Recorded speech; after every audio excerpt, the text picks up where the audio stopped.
दोस्तों 10 फरवरी को हमारा कक्षा 11वीं का भौतिक शास्त्र फिजिक्स का वार्षिक परीक्षा का पेपर है। लगातार दोस्तों मैं आपको तैयारी कराते जा रहा हूं, इसलिए दोस्तों मैंने आपको पहले ही अति महत्वपूर्ण 2 अंकी वाले, 3 अंकी वाले, साथ ही दोस्तों मैंने आपको 4 अंकी वाली प्रश्न आपको बताए होंगे।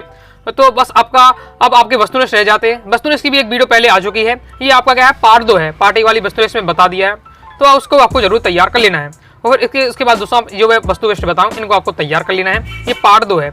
क्रम से दोस्तों वीडियो देखना चाहते हैं तो मैंने आपको प्लेलिस्ट भी बना दी है। क्लास 11 वार्षिक फिजिक्स वार्षिक परीक्षा इंपॉर्टेंट क्वेश्चन 2025 के नाम से प्लेलिस्ट है। प्लेलिस्ट में जाकर क्रम से वीडियो देखकर आप क्या पूरी तैयारी कर लीजिएगा। वस्तुनिष्ठ में ऐसा है 6 सेट में आपके पेपर आ रहे हैं, तो सब में देखिए अलग अलग क्वेश्चन होगा। तो क्या है आपका ये नहीं कह रहा हूँ कि मैं जितने आपको वस्तुनिष्ठ में बता रहा हूँ 28 में 28 आ जाएं, लेकिन हाँ ये सिलेक्टेड है आपके, तो 20-25 वस्तुनिष्ठ तो आपके यहाँ से फिक्स कर ही पाएंगे। तो वस्तुनिष्ठ की वीडियो को देखते ही देखते आप तैयार कर लेना। बाकी जो क्वेश्चन आंसर बताए ना तो आपको एकदम तैयार करके रखना है। तो तैयारी में लगन और आत्मविश्वास के बिना सफलता संभव नहीं है। आपको अपने आप का विश्वास रखना पड़ेगा कि मैं बेहतरीन प्रदर्शन कर सकता हूँ, और लगातार आपको क्या है मेहनत करनी पड़ेगी अच्छा स्कोर करने के लिए। तो सबसे पहले दोस्तों हम देखेंगे बहुविकल्प प्रश्न। पहला है प्रश्न तनाव का विमीय सूत्र है। तो प्रश्न तनाव का जो विमीय सूत्र होता है आपका ये हो जाएगा आपका। ओके, देखिए आपको ये याद करना पड़ेगा। याद कर लीजिए सिलेक्टेड सेलेक्ट त्वरण का क्या है, बल का क्या है, जो अक्सर पूछे जाते हैं वो आपको एकदम जो सिलेक्टेड सेलेक्ट है सबका विमीय सूत्र जरूर आपको तैयार करके रखना है। किसी गतिमान कण के लिए शून्य हो सकता है तो उसकी विस्थापन होता है वो क्या शून्य हो सकता है। नेक्स्ट है पृथ्वी के भूपृष्ठ पर अंश रेखाओं में संचित ऊर्जा को हम क्या कहते हैं, स्थितिक वैद्युत ऊर्जा कहते हैं। नेक्स्ट हमारा क्वेश्चन है कौन से नियम से न्यूटन के अन्य 2 नियम को निकाला जा सकता है। मतलब देखिए आपके न्यूटन के 3 नियम हैं, लेकिन ऐसा कौन सा नियम है जिसकी सहायता से अन्य 2 नियम है उनको हम क्या निकाल सकते हैं। तो द्वितीय नियम ऐसा है जिससे हम क्या प्रथम नियम और तृतीय नियम निकाल सकते हैं। नेक्स्ट हमारा क्वेश्चन है केंद्रीय बल के अंतर्गत घूर्णन कर रहे कोण का कोणीय संवेग नियत रहता है। क्योंकि जो आपका बल आघूर्ण होता है वो आपका क्या होता है शून्य होता है। आपका बल आघूर्ण है। ओके, तो जो अब बल आघूर्ण होता है वो क्या शून्य होता है। जैसे सरल आवर्त गति में क्या स्थिर रहता है, तो आवर्त काल स्थिर रहता है। इंपॉर्टेंट है, प्रीवियस में क्वेश्चन आ चुका है, तैयार कर रखना है। तो दोस्तों आपको याद रखना है सरल आवर्त गति में क्या है आवर्त काल स्थिर रहता है। एकांक सदिश का परिणाम होता है, तो एकांक सदिश का परिणाम एक होता है। ओके, नामी है एकांक, एक सदिश में आपका एक ऐसा सदिश जिसमें क्या है जो परिणाम 1 हो। जैसे स्थिति समय वक्र का ढाल प्रदर्शित करता है, तो किसको प्रदर्शित करता है, त्वरण को प्रदर्शित करता है। नेक्स्ट क्वेश्चन है एक वस्तु को पृथ्वी तल से ऊपर ले जाने पर ऊपर ले जाते हैं तो उसकी जो स्थितिज ऊर्जा है वो क्या है बढ़ती है। जैसे नाव से किसी सवार का किनारे पर कूदते समय क्रिया का बल लगता है तो किस पर लगेगा, वो नाव पर लगेगा। ओके, नाव से कूदेंगे हम जैसे तो उसका जो प्रतिक्रिया बल लगेगा वो नाव पर लगेगा। प्रीवियस ईयर में क्वेश्चन आपका आ चुका है। नेक्स्ट है हमारा दोस्तों क्वेश्चन -273 डिग्री सेल्सियस पर गैस के अणु की गति करते हैं तो शून्य वेग से क्या है गति करते हैं। आदर्श गैस के आंतरिक ऊर्जा निर्भर करती है, तो किस पर निर्भर करती है, ताप पर निर्भर करती है। अब दोस्तों हम देखेंगे रेगिस्तान की पूर्ति कीजिए। वेग परिवर्तन की दर को हम क्या कहते हैं, त्वरण कहते हैं। त्वरण की परिभाषा ये वेग परिवर्तन की दर हमारा क्या त्वरण कहलाता है। नेक्स्ट यदि किसी वस्तु पर F बल लगाने से उस वस्तु में वेग भी हो जाता है तो वह शक्ति हमारी क्या होगी, P = आपका F भी होगा। ये आपका शक्ति का फॉर्मूला है, याद रखिएगा। अगर इससे आपको क्या न्यूमेरिकल आपके संबंधित बन के आ सकते हैं। ओके, यदि किसी निकाय पर बाह्य बल आघूर्ण शून्य हो तब कोणीय संवेग क्या होता है आपका नियत रहता है। घड़ी ये आपका प्रीवियस ईयर में आ चुका है, तीसरा वाला क्वेश्चन भी है। जैसे घड़ी के सेकंड की सुई का कोणीय वेग तो होता है आपका 1600 पाई रेडियन प्रति सेकंड। आवर्तकाल के व्युत्क्रम को हम क्या कहते हैं, आवृत्ति कहते हैं। 0 डिग्री सेल्सियस ताप पर समान दाब पर वायु में ध्वनि का वेग क्या होता है आपका 332 मीटर प्रति सेकंड। नेक्स्ट क्वेश्चन है किसी गतिमान वस्तु का किसी निश्चित कण का पर वेग ताक्षणिक वेग कहलाता है। कार्य ऊर्जा प्रमेय के अनुसार किसी वस्तु पर किए गए कार्य उसकी डेडरेस ऊर्जा में वृद्धि करता है तो उसकी गतिज ऊर्जा में वृद्धि करता है। शक्ति का विमीय सूत्र याद रखिएगा। विमीय सूत्र वाले जितने क्वेश्चन मिले सबको आप याद करके जाइएगा। ओके, नेक्स्ट हमारा परम शून्य ताप वह ताप है जिस पर आदर्श गैस के अणुओं की गतिज ऊर्जा कितनी हो जाती है, शून्य हो जाती है।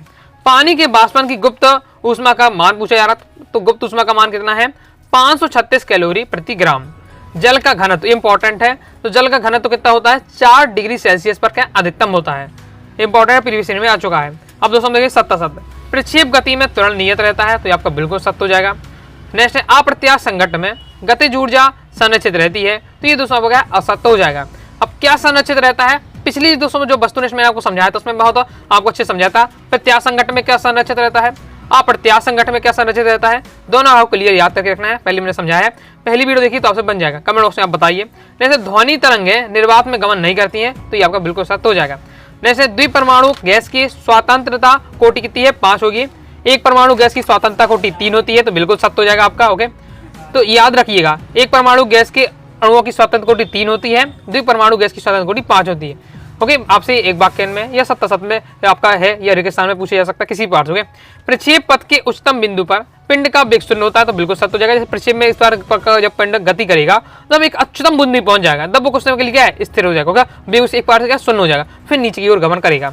जैसे निकाय द्वारा अवशोषित ऊष्मा को धनात्मक एवं निष्कासित ऊष्मा को ऋणात्मक किया जाता है, बिल्कुल सत्य हो जाएगा।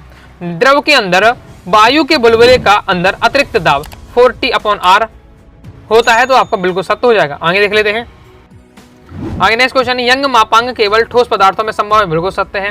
भूमध्य रेखा से ध्रुवों की तरफ जाने पर स्मॉल जी का मान बढ़ता है, बिल्कुल सत्य हो जाएगा। अब दोस्तों हम देख लेते हैं सही जोड़ियां। इस प्रकार से हमारी सही जोड़ी दी है। पहला हमारा जल, तो जल को दोस्तों हमारा हो जाएगा द्रव्यमान, तो तुरंत से आपका हो जाएगा। फिर दूसरा जो हो जाएगा हमारा स्थैतिक घर्षण गुणांक, ये आपका स्थैतिक घर्षण गुणांक का दिया हुआ फॉर्मूला। आदर्श गैस समीकरण, तो आदर्श गैस समीकरण PV=NRT हो जाएगा। ऊष्मा गतिकी के प्रथम नियम का समीकरण, तो ये आपका हो जाएगा, ये आपका याद रखिएगा। ओके, ये दोस्तों आपसे लिखने के लिए भी आ सकता है एक वाक्य में, ΔQ=ΔU + ΔW। ओके, जैसे प्रत्यास्थता गुणांक, तो प्रत्यास्थता गुणांक हो जाएगा, तो आपका हो जाएगा आपका प्रतिबल बटे आपका विकृति, और श्यानता गुणांक कहा जा रहा है, तो श्यानता गुणांक आपका ये दिया हुआ है, कंप्लीट हो जाता है। तो आगे सही जोड़ी देखते हैं। अभिकेंद्रित त्वरण, तो अभिकेंद्रित त्वरण हो जाएगा VW। आवेग का मात्रक न्यूटन पर आपका न्यूटन सेकेंड हो जाएगा। बलागुण, तो बलागुण का आपको फॉर्मूला दिया हुआ है। जड़त्व आगुण, तो जड़त्व आगुण mr²। गतिज ऊर्जा, तो गतिज ऊर्जा दोस्तों हमारी हो जाएगी आपका, ये गतिज ऊर्जा का दिया है 1/2 ω², और आपका α² - y²। जैसे कोणीय आवृत्ति, कोणीय आवृत्ति का ये दिया हुआ, तो ये फॉर्मूला आपका दिया हुआ, याद करिएगा। इससे पहले जितने ही मैंने आपको एक वीडियो आ चुकी है वस्तुनिष्ठ की, तो वस्तुनिष्ठ वाली वीडियो देख ली, साथ ही 2 अंक की 3 अंक की 4 अंक की वस्तुनिष्ठ बताए हैं, सभी दोस्तों आपको अच्छे से तैयार करके रखना है। तो एक शब्द एक वाक्य में उत्तर देख लेते हैं। पहला है, किसी वस्तु का जड़त्व किस भौतिक राशि पर निर्भर करता है, तो उसके क्या है, द्रव्यमान पर निर्भर करता है। तरंग द्वारा किसी भौतिक राशि का स्थानांतरण होता है, तो ऊर्जा द्वारा होता है। तरंग जो आपका भौतिक राशि का स्थानांतरण ऊर्जा के द्वारा होगा। कलांतर और पथांतर का मध्य संबंध आपसे पूछा जा रहा है, तो इसे याद कर लीजिएगा। चंद्र यात्री चंद्रमा पर उतरने से पहले अपनी पीठ पर भारी वजन क्यों लेता है, क्योंकि यह चंद्रमा पर स्मॉल जी का मान होता है कम होता है। ओके, इसलिए भारी वजन बांध लेते हैं पीछे जो चंद्रयात्री होते हैं। पृथ्वी के समीप परिक्रमा कर रहे कृत्रिम उपग्रह की कक्षीय चाल तथा परिक्रमा काल में कितना होता है, तो ये आपका दिया हुआ है। दोनों चीज पूछी जा रही है, कक्षीय चाल पूछा जा रहा है, परिक्रमण आपका काल पूछा, परिक्रमण काल तो याद रखना है आपका 84.4 मिनट है आपका। कक्षीय चाल कितनी है, 8 किलोमीटर प्रति सेकेंड।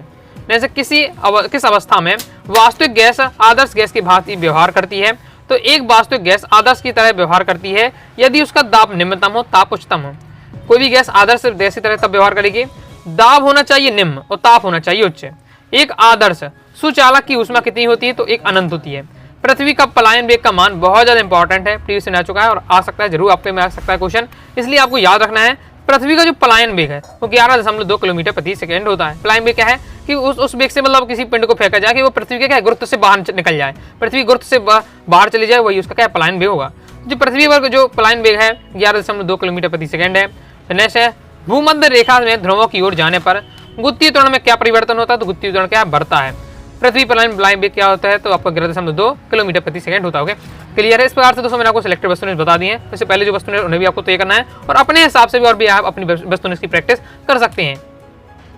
तो आइए दोस्तों, आपको वीडियो भी लाइक सब्सक्राइब जरूर कर दीजिएगा। साथ ही दोस्तों टेलीग्राम चैनल व्हाट्सएप चैनल को ज्वाइन कर लीजिएगा। कोई दोस्तों डाउट आता है कमेंट से आप जरूर पूछिएगा। मिलते हैं दोस्तों नेक्स्ट वीडियो में, तब तक के लिए बाय बाय।